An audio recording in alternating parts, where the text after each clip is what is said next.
तुमच्या घरातल्या fish tank मधला एक छोटासा मासा, पण तोच आज उजनी धरणासाठी धोक्याची घंटा बनलाय। या माशाचं नाव आहे सकर फिश। लोक त्याला हेलिकॉप्टर फिश देखील म्हणतात। एकट्या उजनीतून आतापर्यंत 36 टन इतका हा मासा बाहेर काढला गेलाय। म्हणजे उपयोग शून्य, पण डोकेदुखी मात्र 100%। तो दुसऱ्या माशांची अंडी खातो, जाळी तोडतो आणि बंधारे पोखरतो। या सकर माशाची मूळ पैदास तरी कुठली, तो आला तरी कुठून, आणि या माशाला मच्छीमार एवढे का घाबरतात? पाहुयात उजनीचा शत्रू आणि मच्छीमारांसाठी डोकेदुखी बनलेल्या फिश टँक मधल्या माशाची कहाणी। नमस्कार, मी संदीप आणि तुम्ही पाहता एलएस मराठी। हा सकर फिश म्हणजेच हेलिकॉप्टर फिश। सकर फिश मूळचा भारतीय नाहीच, तो आहे दक्षिण अमेरिकेतला मासा। अरेच्या, मग तो भारतात आला कसा?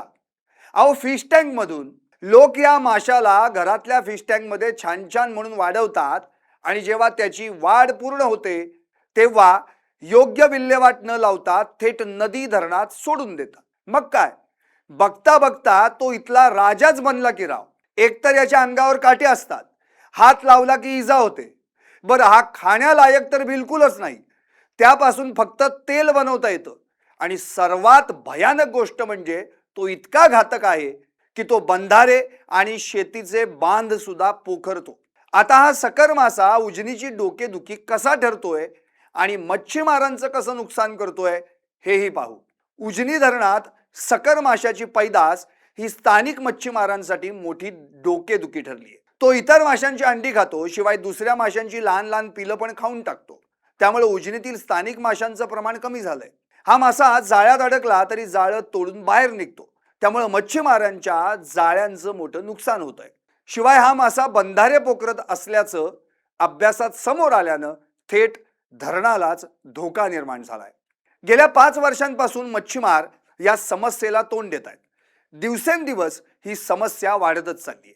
उजनीतून आतापर्यंत तब्बल 36 टन सकर मासा बाहेर काढण्यात आलाय। पण प्रश्न असा आहे की या 36 टन माशांचं करायचं काय? खाण्याजोगा तर तो अजिबातच नाही।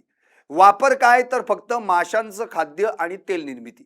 म्हणजे एवढी मेहनत, एवढं नुकसान आणि परतावा फक्त तेल, उपयोग कमी नि डोकेदुखी जास्त, असं या सकर माशांबद्दल आता मच्छीमार म्हणू लागलेत। आता यावर उपाय काय, ऐकूयात। या परिस्थितीला तोंड देण्यासाठी सकर माशांचं संकलन केंद्र तयार करण्यात आलंय। पकडलेला मासा इथं जमा करावा असं आवाहन मच्छीमारांना करण्यात आलंय। पावसाळ्यात हा मासा अंडी देतो, त्यामुळे या काळात त्याला बाहेर काढणं फायद्याचं ठरू शकतं। योग्य नियोजन न केल्यानं याचं लोण राज्यभरात पसरलं असं स्थानिक जाणकार सांगतात। एकूणच काय तर फिश टँकचा मासा कधीही नदीत अथवा धरणात सोडू नका, कारण तुम्ही सोडलेला एक मासा हजारो स्थानिक माशांचं आयुष्य उद्ध्वस्त करू शकतो। उजनी वाचवायचं असेल तर त्यातून सकर बाहेर काढावाच लागेल आणि आपल्याला प्रत्येकाला ही जबाबदारी घ्यावी लागेल। तुम्हाला काय वाटतं? व्हा व्यक्त आणि पाहत रहा एलएस मराठी फक्त।